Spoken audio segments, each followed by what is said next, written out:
Halo semuanya, kami dari kelompok 10 akan mempresentasikan tentang dua pasar modal yang telah kami pilih.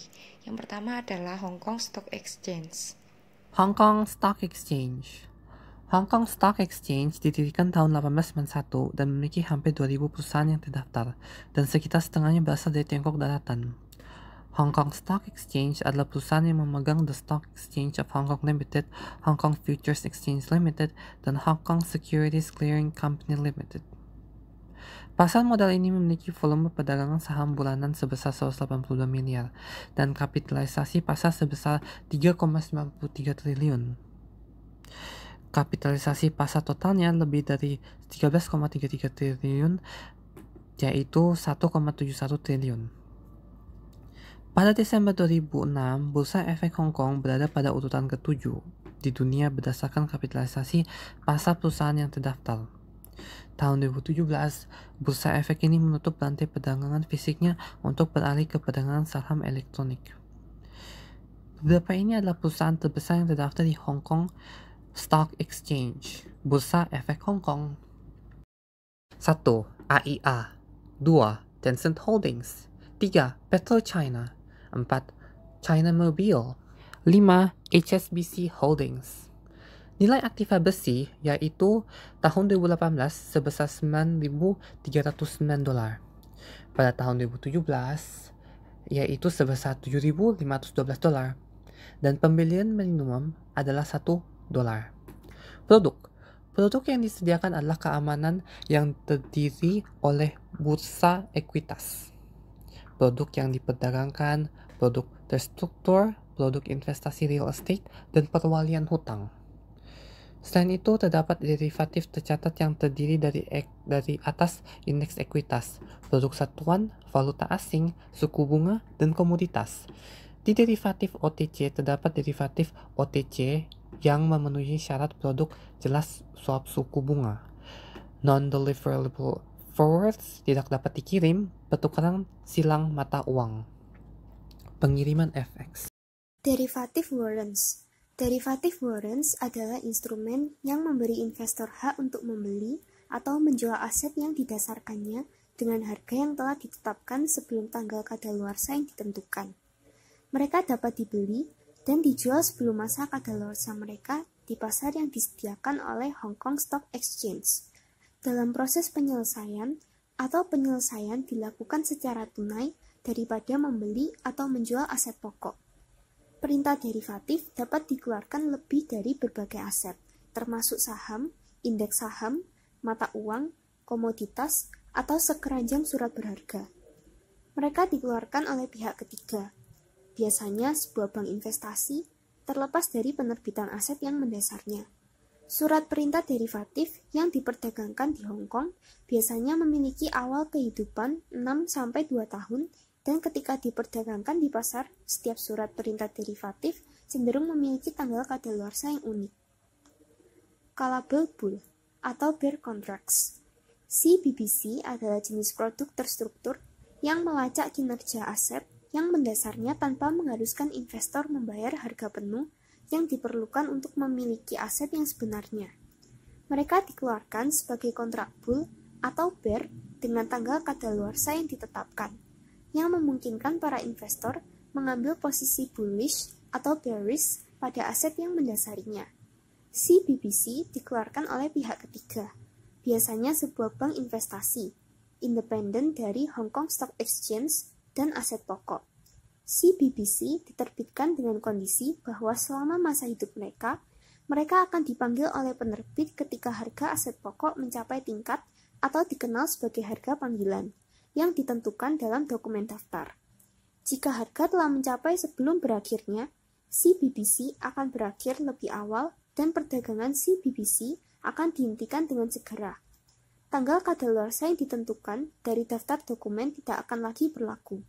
CBBC dapat diterbitkan dengan jangka hidup 3 bulan hingga 5 tahun dan hanya memiliki uang tunai. Mereka diperdagangkan di pasar uang Hong Kong Stock Exchange. Inland warrants.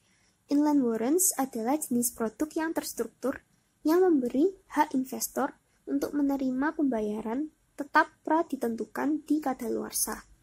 Pada masa kadaluarsa, investor akan menerima $1 per inland warrants per saat aset pokok jatuh pada atau dalam batas atas dan bawah, atau dalam jangka waktu, atau $0,25 Hong Kong per inland warrants yang dipegang ketika aset pokok jatuh di luar jangkauan atas dan bawah atau di luar jangkauan. Karena pembayaran maksimum yang ditetapkan pada kadaluarsa $1 Hong Kong, inland warrants tidak boleh diperdagangkan di atas $1 Hong Kong. Investor akan menderita kerugian dengan membeli inland warrants di atas $1 Hong Kong. Inland warrants dapat diterbitkan dengan jangka hidup 6 bulan sampai 5 tahun. Mereka dapat dibeli dan dijual sebelum mereka kadaluarsa di pasar uang tunai Hong Kong Stock Exchange. Pada kadaluarsa, penyelesaian dibuat secara tunai saja. Inland warrants dikeluarkan oleh pihak ketiga, biasanya sebuah bank investasi, independen dari Hong Kong Stock Exchange dan aset pokok. Pasar modal kedua yang kami pilih adalah PT Mandiri Manajemen Investasi. PT Mandiri Manajemen Investasi. PT Mandiri Manajemen Investasi didirikan pada Desember 2004 setelah memisahkan diri atau spin-off dari PT Mandiri Sekuritas. Mandiri Investasi merupakan perusahaan manajemen investasi nasional yang berpengalaman di bidang pengelolaan portofolio investasi sejak tahun 1993. PT Mandiri melayani beberapa produk reksadana, penawaran jasa pengelolaan dana nasabah secara individual atau PDNI yang dapat disesuaikan dengan kebutuhan investor, berdasarkan tujuan investasi dan profil resikonya. Produk PT Mandiri Manajemen Investasi. Yang pertama adalah saham. Jenis reksadana yang sebagian besar alokasi investasinya ditempatkan pada efek saham. Ada 8 produk, antara lain yang pertama Mandiri Global Sharia Equity Dollar, yang kedua Mandiri Investa Equity Dinamo Faktor, yang ketiga Mandiri Investa Ekuitas Dinamis, yang keempat Mandiri Investa Syariah, yang kelima Mandiri Investa Cerdas Bangsa, yang keenam Mandiri Investa Equity ASEAN 5 Plus, yang ketujuh Mandiri Investa Atraktif Syariah, dan yang ke-8 Mandiri Investa Atraktif. Selanjutnya adalah campuran, yaitu jenis reksadana yang investasinya ditempatkan pada beberapa efek sekaligus, mencakup saham, surat utang, dan pasar uang.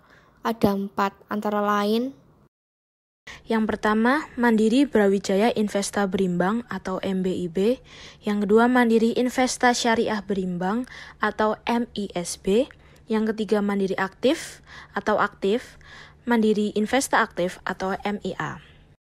Ada beberapa jenis reksadana yang sebagian besar alokasi investasinya ditempatkan pada efek yang memberikan pendapatan tetap, seperti surat utang, dan ada 5 antara lain: Mandiri Investasi Obligasi Nasional atau kita sebut Minion, Investasi Dana Dolar Mandiri atau disebut idaman, Mandiri Investa Dana Syariah atau MIDSYA, Mandiri Investa Dana Obligasi Seri 2 atau MIDO 2, dan Mandiri Investa Dana Utama atau yang kita sebut dengan MIDU. Di sini juga ada jenis reksadana yang memiliki masa penawaran dalam jangka waktu tertentu dan memiliki skema khusus untuk melindungi nilai pokok investasi investor. Ada 6 antara lain. Yang pertama, Mandiri Pasar Uang Syariah. Yang kedua, Mandiri Global Syariah Equity Dollar. Yang ketiga, Mandiri Investa Dana Syariah. Yang keempat, Mandiri Investa Syariah Berimbang. Yang kelima, Mandiri Ekuitas Syariah. Yang keenam, Mandiri Investa Atraktif Syariah. Jenis reksadana yang investasinya ditempatkan 100% pada instrumen pasar uang, antara lain obligasi yang jatuh tempo kurang dari 1 tahun, deposito, dan sertifikat Bank Indonesia. Ada 2 antara lain. Yang pertama, Mandiri Investa Pasar Uang. Yang kedua, Mandiri Investa Pasar Uang 2. KIK EBA Mandiri JSMR 01, surat berharga hak atas pendapatan tol Jagorawi kelas A, memiliki tujuan investasi, yaitu untuk menerima bagian yang proporsional dari pendapatan berkala dan atau imbal hasil jangka menengah hingga panjang kepada para pemegang EBA berdasarkan hak atas pendapatan tol Jagorawi. Dengan aset dasar investasi adalah surat berharga hak atas pendapatan tol Jagorawi berjangka waktu 5 tahun yang diterbitkan oleh PT Jasa Marga. 5 produk unggulan. Yang pertama, Mandiri Global Syariah Equity Dollar atau MGSED. Bertujuan untuk memberikan tingkat pendapatan investasi dalam denominasi dolar Amerika Serikat yang menarik dalam jangka panjang, dengan berinvestasi dalam portofolio efek syariah luar negeri bersifat ekuitas di dalam daftar efek syariah. Kebijakan investasi antara lain, obligasi 0-20%, saham 80%-100%, pasar uang 0-20%, dan efek luar negeri minimal 51% dengan minimum pembelian 10.000 US dollar. Produk unggulan yang kedua adalah Mandiri Investasi Obligasi Nasional atau yang biasa disebut dengan Minion. Minion bertujuan untuk memberikan tingkat pendapatan nilai investasi yang relatif stabil melalui investasi sesuai dengan kebijakan investasi. Kebijakan investasinya adalah obligasi 80-100%, pasar uang 0-20% dengan minimum pembelian Rp100.000. Produk unggulan yang ketiga adalah Mandiri Investadana Obligasi Seri 2 atau yang biasa disebut dengan MIDO 2. MIDO 2 ini memberikan tingkat pendapatan nilai investasi yang relatif stabil melalui investasi pada efek bersifat utang, serta menurunkan tingkat risiko melalui pemilihan penerbit surat berharga secara sangat selektif. Kebijakan investasinya adalah obligasi 0-100%, pasar uang 0-95%, dengan minimum pembelian Rp50.000. Yang keempat, ada Mandiri Investadana Utama atau yang biasa disebut dengan MIDU. Mandiri MIDU memperoleh tambahan nilai yang maksimal dalam jangka panjang atas aktiva pemilik dana melalui strategi perdagangan aktif di pasar modal dan di pasar uang, sehingga diperoleh capital gain, diskonto, bunga, maupun dividen dengan memperhatikan tingkat resiko atas suatu jenis investasi. Kebijakan investasinya antara lain obligasi 80-98%, saham 0-18%, pasar uang 2-20% dengan minimum pembelian Rp50.000.